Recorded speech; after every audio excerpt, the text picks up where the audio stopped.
Boa noite. O ministro da Economia, Paulo Guedes, disse hoje que estuda a liberação do FGTS e do PIS/PASEP com o objetivo de movimentar a economia. A liberação poderia ocorrer depois das reformas, especialmente a da Previdência. Ao condicionar a liberação à aprovação dos projetos articulados por sua pasta, o ministro afirmou que quer evitar a falsa impressão de retomada da economia via consumo de curto prazo. O que ele classificou de voo da galinha foi instrumento usado pelo governo Michel Temer durante a fase de queda mais aguda da economia. A declaração de Guedes foi uma reação à queda de 0,2% do PIB no primeiro trimestre deste ano. O desaquecimento apontado pelo IBGE vai ser analisado pelo Jornal da Assembleia, que destaca ainda. O governo paulista se compromete a liberar 200 milhões de reais em emendas aos deputados. O Conselho de Ética recebe 7 denúncias e representações contra parlamentares. CPI Venda de Animais começa a ouvir testemunhas sobre o comércio no estado. A segunda edição do Jornal da Assembleia começa agora. O secretário estadual da Fazenda afirmou que vai liberar 200 milhões de reais em emendas aos deputados de São Paulo. Henrique Meirelles se comprometeu a autorizar os recursos pendentes desde o ano passado nas próximas semanas. Ele assumiu o compromisso durante reunião aqui na Assembleia Paulista. A prestação de contas foi do primeiro quadrimestre de 2018. Isso mesmo, 2018. Por falta de quórum durante todo o ano passado, não houve prestação de contas desta pasta. O secretário que estava anteriormente na pasta, devido à falta de quórum, que foi na comissão, e num outro momento o secretário enviou o chefe de gabinete, na qual nós também não aceitamos, sem dar uma explicação plausível aqui aos deputados do porquê não da vinda do secretário. Coube ao atual secretário de Fazenda, que está no cargo há apenas 5 meses, falar de números de uma gestão que nem fez parte. Henrique Meirelles começou a explanação explicando o cenário nacional e afirmando que a reforma da Previdência é necessária. A nossa previsão, em primeiro lugar, é que a reforma da Previdência vai ser aprovada, acreditamos que sim, a federal. Existe uma dúvida, no entanto, esse é o ponto crucial do ponto de vista dos estados, até que ponto os regimes próprios estaduais serão inclusos ou não na reforma federal. Caso, por alguma razão, não seja incluída na reforma federal, a reforma dos regimes próprios estaduais, nós vamos apresentar, sim, um projeto de reforma da Previdência Estadual aqui na Assembleia Legislativa. O secretário apontou o aumento da dívida pública, que hoje soma 298 bilhões de reais, e explicou como pretende consertar o rombo com a carteira de inativos da educação do Estado, que hoje está na casa dos 6 bilhões de reais. Vai depender do aumento da arrecadação, resultado de todas essas ações de governo que estamos tomando e a recuperação da economia nacional e mais ainda da economia estadual, para que nós possamos resolver essa situação durante o exercício 2020. Sobre a substituição tributária, o secretário falou que tem a expectativa de ser revista. Hoje, este tipo de regime consiste basicamente na retenção antecipada do ICMS referente às operações futuras que existem no caminho dos produtos da fábrica até o consumidor final. O secretário aproveitou a reunião para comunicar que 43 emendas impositivas foram liberadas, somando um total de 200 milhões de reais. Em 2018, as emendas parlamentares passaram a ter o pagamento obrigatório pelo governo do Estado, o chamado orçamento impositivo, que representa 0,3% da receita corrente líquida. Mas ainda não foram pagas. Eu acredito que é uma questão de semanas. É uma prioridade absoluta. Eu tenho grande respeito pelo Legislativo e pelo cumprimento das emendas impositivas, que é a finalidade, né? Para isso serve, entre outras coisas, essa provisão legal da emenda impositiva, como o próprio nome indica. Então, nós estamos trabalhando firmemente nisso e vamos viabilizar isso o mais rápido possível. O secretário pretende recuperar o tempo perdido na prestação de contas de 2018 ainda este ano. O acerramento da política e a renovação da Assembleia Legislativa começa a mostrar alguns resultados. Nem todos são boas notícias. Os confrontos acalorados em 2 meses de mandato levaram até o Conselho de Ética da Lesp 3 denúncias e 4 representações. Os deputados são acusados de quebra de decoro parlamentar. O repórter Jeremias Gomes mostra os processos. As denúncias e as representações seguem ritos parecidos no Conselho de Ética. Todas tratam da quebra do decoro parlamentar. Muitas delas nasceram nos embates realizados no plenário Juscelino Kubitschek, onde os parlamentares fazem seus discursos e alguns se sentiram desrespeitados por seus pares. Por unanimidade, o Conselho julgou pela admissibilidade dos 7 processos. A deputada Érica Malunguinho, do PSOL, e professora Bebel, do PT, representaram contra o deputado Douglas Garcia, do PSL, e o deputado Teonílio Barba, do PT, contra o parlamentar Adalberto Freitas, do PSL. Por fim, a deputada Janaína Pascoal, do PSL, representou contra a deputada professora Bebel, do PT. Em relação às denúncias no mesmo processo, a deputada Marcialia, do PT, e o deputado Teonílio Barba, do mesmo partido, ofereceram denúncia contra o parlamentar Douglas Garcia, do PSL. A deputada Carla Morando, do PSTB, contra o deputado Luiz Fernando Teixeira, do PT. E o líder do PSL, deputado Gil Diniz, ofereceu denúncia contra o deputado Emílio de Souza, do PT. Após receber as representações e denúncias, a presidente do Conselho, deputada Maria Lúcia Amari, do PSDB, terá um prazo de 7 dias para designar os relatores dos processos. Esse conflito ideológico e partidário, ela tem causado alguns estresses entre os deputados e deputadas. E, por isso, a Comissão de Ética tem um papel agora fundamental, né, de julgar essas situações para que não se extrapole o nível de relacionamento dentro da Assembleia Legislativa, que nós possamos passar para a população o respeito, que cada um tem o seu posicionamento, mas esse posicionamento ideológico não possa comprometer a relação normal que devemos ter aqui.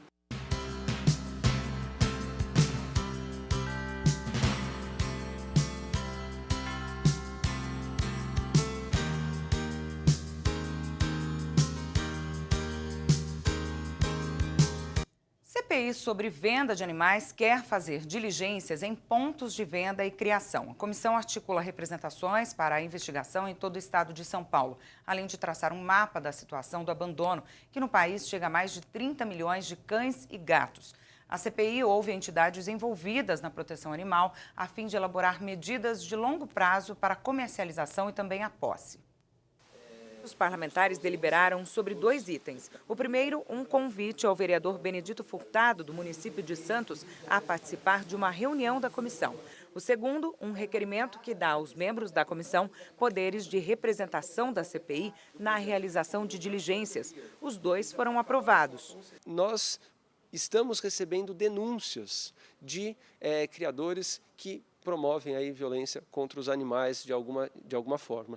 E nós iremos buscar, nós vamos até o local e já temos autorização para fazer isso.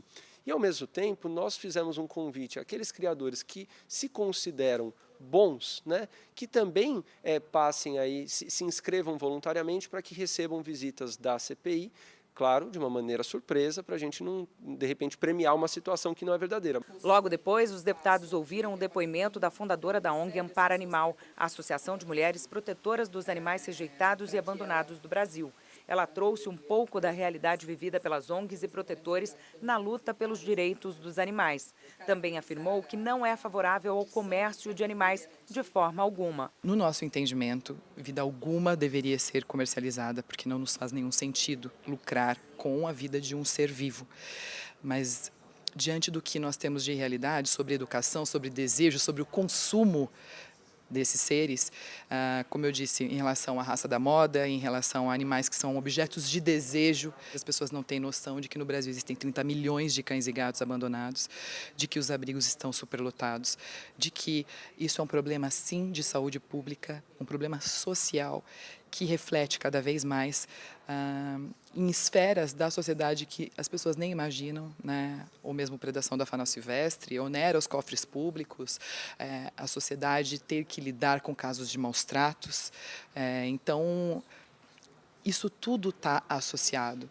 Também convidado pela CPI, o capitão Richard Braga de Oliveira Tom apresentou em slides a legislação estadual e as normatizações voltadas para a causa animal. Sem educação, tudo que a gente fizer, campanha de castração, todo o trabalho de fiscalização vai se resumir a resolver o problema no curto prazo, entendeu? E quando a gente pensa nesse assunto, a gente tem que pensar em longo prazo e a gente tem que pensar em saúde única. A gente não pode pensar só na questão dos animais, a gente tem que relacionar isso com a saúde humana, porque elas são indissociáveis. Estas foram as primeiras oitivas da CPI, que ainda deve ouvir mais protetores e criadores de animais de todo o estado. Nós não queremos apenas construir um relatório no final, não. Nós queremos, além de construir um relatório que vá permitir aí algumas ações, mas ao longo do caminho, até com essas visitas que nós faremos, as diligências, identificar situações que poderão ser resolvidas, claro, de imediato. Ampliação do efetivo e valorização das carreiras policiais. O secretário de Segurança Pública garantiu aos deputados da Comissão de Segurança que trabalha nestas duas direções.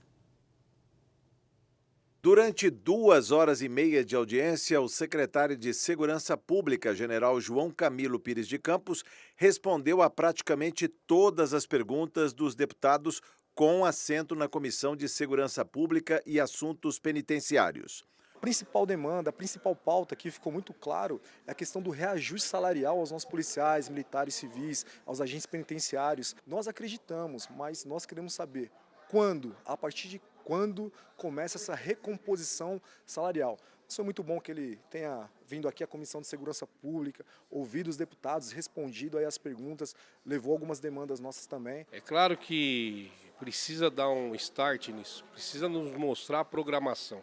E não foi mostrado ainda.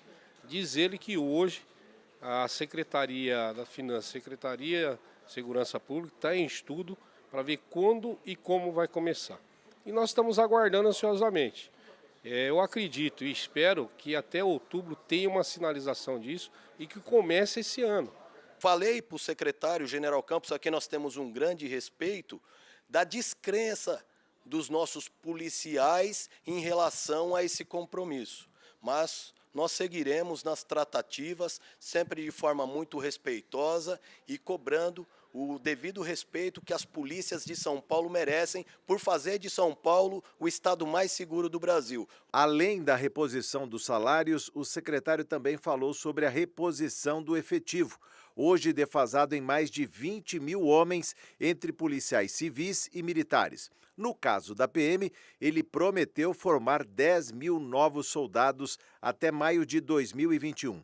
Claro que temos a expectativa de que virão respostas imediatas. É o anseio dos nossos policiais, do nosso pessoal, dos nossos agentes de segurança, tanto como a Polícia Militar, a Polícia Civil e também os agentes penitenciários. Deputados da Comissão de Defesa dos Direitos da Pessoa Humana, da Cidadania, da Participação e das Questões Sociais aproveitaram a oportunidade de dialogar com o secretário. No caso do CONDEP, é um órgão, é um conselho de defesa dos direitos da pessoa humana, né, que cuida que visita as penitenciárias, que recebe denúncias de racismo, recebe denúncias de sexismo, recebe denúncias de discriminações das mais diferentes, de trabalho escravo, de trabalho infantil, enfim. Se a gente acabar com os organismos que estão na defesa da pessoa, então para que vale a nossa democracia?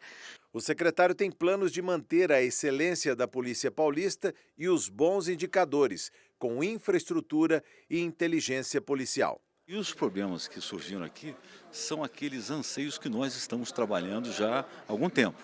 Ou seja, a recomposição de efetivos e uma recuperação salarial. Ou seja, são temas que não estão somente em estudo, ou seja, as soluções estão em curso. Veio aqui, mostrou que os índices estão baixando, mostrou que está sendo investido na segurança pública e ele fez questão.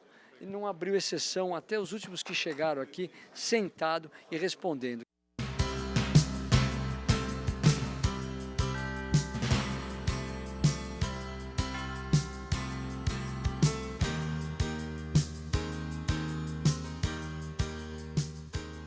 Em tempos de internet, o que é a radiodifusão? Um representante do governo federal do setor discutiu na Alesp o papel desta tecnologia com estudantes e especialistas. Priscila Silvério tem as informações. Rádio comunitária é uma emissora sem fins lucrativos com potência limitada, criada para levar informação, cultura, entretenimento e lazer às pequenas comunidades. O Brasil tem hoje 4.800 rádios comunitárias, 600 no estado de São Paulo e 34 na capital paulista. No início deste ano, mais de 130 rádios comunitárias foram extintas. A maioria funcionava de maneira irregular. O diretor do Ministério da Ciência, Tecnologia, Inovações e Comunicações participou do 2º Congresso das Rádios Comunitárias do Estado de São Paulo e falou do setor. A rádio comunitária tem um papel importante dentro do sistema de radiodifusão. Ela é complementar, ela é uma complementariedade do sistema, que tem a rádio comercial, tem as rádios educativas, as rádios estatais e também as rádios de comunidades. Por isso ela tem um papel importante, a gente vê isso com bons olhos, as rádios comunitárias. A gente tem participado de todos os fóruns que nós somos convidados. Abrimos um fórum nacional de radiodifusão, que a ideia do nosso secretário é fazer semestralmente. Já fizemos o primeiro, a Rádio Comunitária esteve presente, junto com a Associação Abraço, né?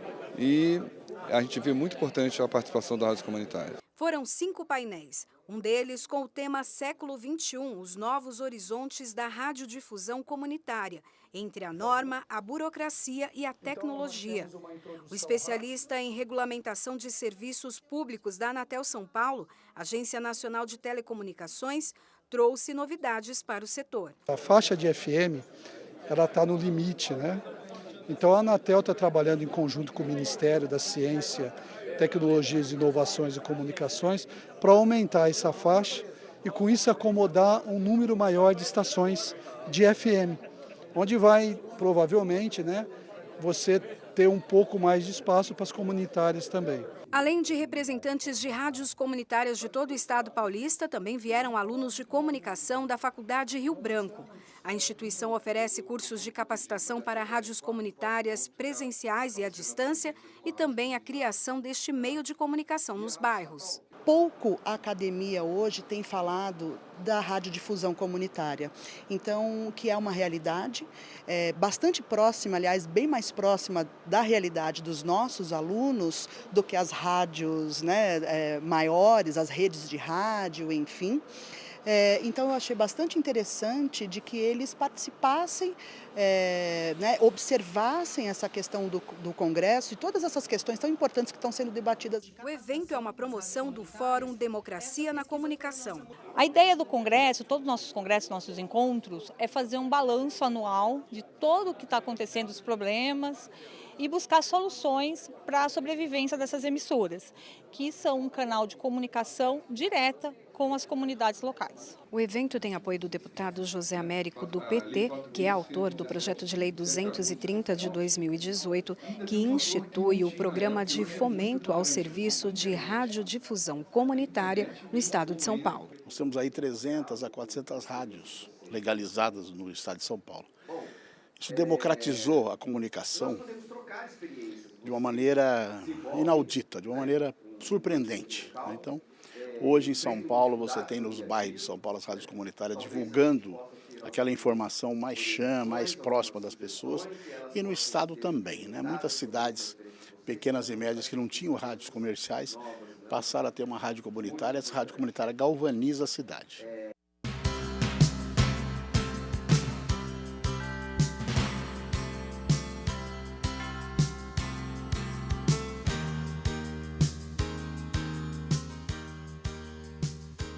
O relatório divulgado nesta quinta-feira pelo IBGE mostra que o PIB, o Produto Interno Bruto, recuou 0,2 pontos percentuais no primeiro trimestre do ano em comparação ao último trimestre de 2018. O resultado negativo encerra um período de 2 anos marcados por uma leve recuperação econômica e mantém a perspectiva de que a economia brasileira segue estagnada.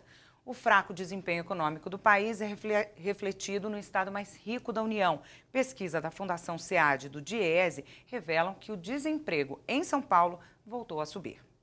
Entre os meses de abril e maio, a taxa de desemprego só na Grande São Paulo subiu mais de 0,5%. São 100 mil desempregados a mais, elevando o número total para quase 2 milhões na região metropolitana. Em todo o estado, cerca de 4 milhões de pessoas estão desempregadas. Outras 30 mil pessoas desistiram de procurar emprego formal. Não fosse isso, a taxa de desemprego seria bem maior. O mercado não tem conseguido criar vagas suficientes para o crescimento da população com força de trabalho. Para 105 mil vagas criadas, 205 mil pessoas entraram para o grupo da população economicamente ativa. O aumento do trabalho informal impediu que o quadro ruim ficasse pior. Na Grande São Paulo, a ocupação cresceu de março para abril. Entre os assalariados, sem carteira assinada, alta de 3,6%. O trabalho autônomo cresceu mais, 9,6%. Hoje em dia eu estou trabalhando como autônomo, sim, como Uber, né? Você trabalhando com aplicativo de carro? Isso, com aplicativo. Eu era vendedor, né? Pracista, aí eu perdi o emprego, agora eu estou nessa vida. A indústria fechou 40 mil postos de trabalho, o setor de veículos, 9 mil. Os setores de construção e serviços foram os únicos a criarem vagas. Entre os mais de 9 milhões de pessoas que estão trabalhando na Grande São Paulo, a média salarial se manteve praticamente igual, perto de R$ 2.100. Mas o poder de compra caiu mais de 3%. Hoje em dia você não pode ir no mercado com R$100 que você vai passar vergonha quando chegar no caixa. Então você vai colocando as coisas no balcão, chega no caixa, como eu só falo o valor, tem que tirar. Aí tira, porque os preços estão muito... Você acha que é a inflação que está correndo e não tem reposição? É a inflação que está correndo, que está fazendo esse aumento dos preços aí, está muito difícil. Os autônomos tiveram a maior queda no rendimento, 4,3%. A expectativa de retomada de crescimento econômico, que era alta no início do governo Bolsonaro, não se confirmou. Ao contrário, um certo pessimismo toma conta de todos os setores produtivos do país. A Paula Sauer é economista e também planejadora financeira, veio aqui conversar com a gente. Muito obrigada pela sua participação no nosso jornal. Paula, muito obrigada. Esse pessimismo todo, ele é justificável? Ai, Carla, né? A gente está há um tempão já ouvindo vai melhorar, agora vai, e desgasta, né? Então, as pessoas já perderam a confiança, o governo, de alguma forma, perdeu um pouco da credibilidade, aquele impulso que as pessoas tinham, né? Aquela confiança que tudo vai dar certo, vai mudar e vai tudo melhorar. Então, a cada trimestre que passa, que você vê que a recuperação não é aquilo que é esperado, as pessoas ficam ainda mais ressabiadas, a expectativa, eu não vou comprar alguma coisa se eu sei que eu não vou poder pagar, eu não sei se eu vou estar trabalhando, quem está trabalhando não sabe se vai continuar trabalhando, quem não consegue ver uma luz no fim do túnel de começar um trabalho bacana, a menos que ele aceite subemprego ou ele acabe abrindo o próprio negócio, e nem sempre é o mais adequado. Vamos imaginar que nem todo mundo nasceu para ser empreendedor. Então, essa história de que o brasileiro é criativo e tal, muita gente é mesmo, né? A gente tem talento para uma opção de coisa. Mas tem outras que a gente está empreendendo, a gente está se virando por falta de alternativa. Está equilibrando o pratinho, né? Equilibrando na verdade, o pratinho. Não é empreendendo, é equilibrando o pratinho, tentando fazer um pouco de tudo para ver se alguma coisa dá certo. Isso. E nessa, a pessoa não tem a expectativa ainda de melhora, então eu não consumo. Eu vou adiando o meu consumo e se eu não consumo, a empresa não tem por que produzir. Se ela não tem por que produzir, ela não tem por que contratar. Então, essa roda está emperrada. Esse medo, então eu não consumo, né? Essa frase, ela vem traduzida de um medo, né? Eu não tenho emprego, tá assim e tal, eu leio o noticiário, eu acompanho, então eu não consumo. Esse medo, ele acaba piorando a situação por conta dessa roda aí que gira? Certamente, porque isso é medido, isso é um índice de confiança do consumidor, isso já é dado, não é só uma expectativa, o que a gente imagina. Então, você vê que as pessoas adiam o consumo, não, eu ainda não estou trabalhando, eu não sei se eu vou continuar no meu trabalho, então segura mais um pouquinho. E nessa de segura mais um pouquinho, os estoques estão aumentando e a indústria não tem por que produzir. E aí você fica travado nessa situação, eu não consumo, a indústria não precisa produzir, não precisando produzir, ela não precisa contratar, ou muitas vezes pior, ela demite. Né? A tendência de recuperação é de recuperação do emprego aí, dos empregos, ou um aumento do desemprego? O que a gente vê é assim, a gente tem escutado falar sobre as reformas e que depois das reformas a coisa melhora, que vai melhorar e tal, mas como as pessoas estão vendo as coisas acontecer numa velocidade muito menor do que o esperado, numa proporção muito menor do que o que foi propagado, então, ainda assim, elas estão com o pé atrás. mesmo que a economia começasse a se recuperar, o emprego ele demora um pouquinho mais a engatilhar. Porque ainda vai continuar, eu tenho estoque para queimar, eu tenho gordura para queimar, então eu não preciso contratar agora. Vamos ver como é que o mercado vai reagir. Né? Eu boto a minha mercadoria, Até o meu porque ele vai serviço querer para ter fora. esse termômetro, né? E aí sim eu contrato. Então, mesmo que a economia aquecesse, desse um salto relevante, porque o que a gente está vendo está estagnado, o emprego ele demora um pouquinho a acontecer, a acompanhar esse crescimento. Então, não é no primeiro momento, não é junto. Ele tem um atrasozinho em relação ao movimento da economia.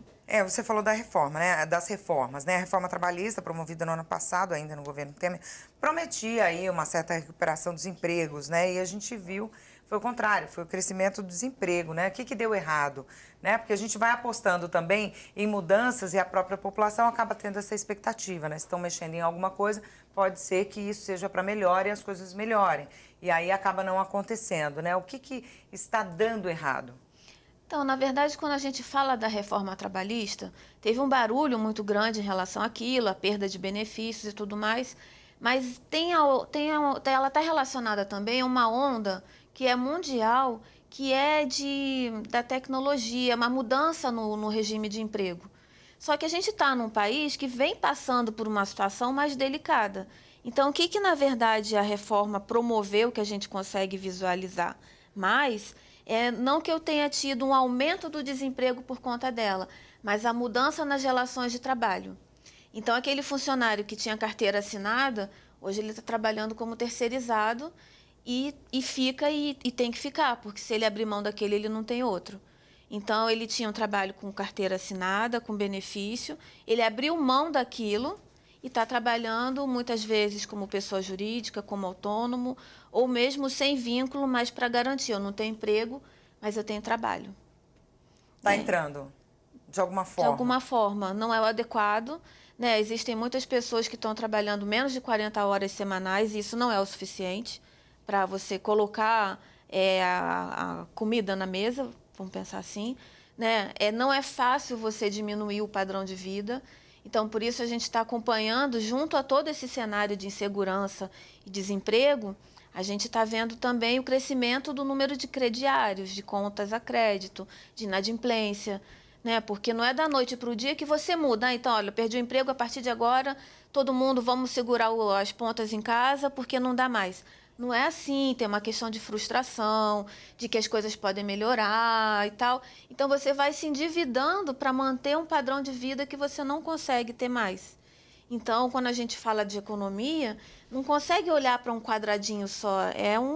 É todo um instrumento, né? Você está falando de um equipamento. Então, na hora que um dá errado, ele vai afetar o outro e assim sucessivamente. Agora, o governo afirma que a recuperação econômica passa necessariamente pela reforma da Previdência, né? A nova Previdência será mesmo suficiente aí para mudar esse quadro, para uma retomada da economia, uma melhora, pelo menos? Então, a gente está vendo, assim, a falta dessa reforma é a fuga dos investimentos externos, né? Então, você está vendo empresas saindo do país, as multinacionais que estavam para vir não querem vir, e isso impacta, sim, na questão do emprego. Mas eu não acho que a gente possa colocar tudo na conta da reforma da Previdência, como se ela fosse uma varinha de condão e na hora que passasse pela reforma da Previdência, todos os seus problemas estariam resolvidos. Eu acho que não pode botar esse peso nessa reforma, porque é um item de uma porção de outros itens que precisam ser revistos, né, na nossa economia. Para a gente encerrar, que a gente está chegando ao final, vamos falar um pouquinho do estado de São Paulo. O governador João Dória anunciou recentemente que pretende dar incentivos fiscais para alguns setores da economia paulista, né? Visando justamente esse aumento aí no número de postos de trabalho. É uma alternativa capaz de diminuir o desemprego, pelo menos aqui no estado de São Paulo, para a gente ter uma luz aí no fim do túnel? Olha, não é assim, se a gente for pensar como uma alternativa, né? É uma iniciativa interessante, mas ela precisa ser aplicada com bastante cuidado, com bastante critério, porque a gente já viu isso sendo feito a nível nacional. Então, a gente deu incentivos fiscais, a gente baixou taxa de juros para incentivar o mercado, incentivar a economia, Só que isso não é sustentável a longo prazo. Então, na hora que você corta esse incentivo fiscal, você volta a uma situação ruim e essas pessoas já começaram a comprar, já se reduzir a taxa de juros, elas já entraram em crediário de novo. Então, você vai ter de novo aquela situação do desemprego. Os juros não vai poder ficar o tempo todo mais baixo, você não vai conseguir manter incentivos fiscais ad eterno. Então, uma hora você vai voltar e como é que a economia vai reagir a isso? Então, tem que ser uma medida tomada com muito critério. Não pode ser, vou resolver isso agora para sair do sufoco. Não pode ser assim, porque não é sustentável. Como é um tiro curto, assim, corre o risco de incentivar a inadimplência? Sim. Sim, porque pronto, agora eu já estou trabalhando, está tudo bem. Ufa, estou trabalhando, está tudo bem. Então, vida que segue, voltamos à vida normal. E aí eu posso comprar, e aí eu compro parcelado, e aí eu coloco no cartão, e aí eu entro no crediário. Porque pensa numa mole encolhida, aquelas pessoas que já estão um tempão sem consumir, sem comprar, se segurando, se apertando. E aí, de repente, fala assim, não, agora você está trabalhando. Então, todos aqueles desejos que a pessoa segurou por tanto tempo, eles vêm à tona. E aí eu estou trabalhando, o governo falou que vai melhorar, que vai incentivar, então vai ficar tudo bem. Melhor conselho é dar uma segurada mesmo. Dar uma segurada assim, fazendo. Pensa, respira, sabe? Antes de comprar, de fazer qualquer coisa, pensa. Né? Se for no shopping fazer uma compra que não está nos planos, dá uma volta no shopping. Se for uma coisa importante, você vai voltar, vai pensar como vai pagar, de que maneira, se realmente precisa ou não. Se é uma coisa muito cara, uma noite de sono vai diminuir a impulsividade da compra, sabe? Mas é assim, respira, sabe? Respira e não pira. Tem que ser devagar porque a gente ainda não está numa situação confortável o suficiente para tomar uma atitude que não depende só de nós, percebe? Não sou eu que vou criar sozinha o meu emprego, tem inúmeras outras variáveis. E a gente está num cenário de muita inconstância. Então, respira, não pira. Maravilha. Obrigada pelos seus conselhos aí, pelas informações, viu, Paula? Obrigada. Termina aqui essa edição do Jornal da Assembleia. Você pode assistir a nossa programação também pela internet no YouTube. A gente volta amanhã. Até lá.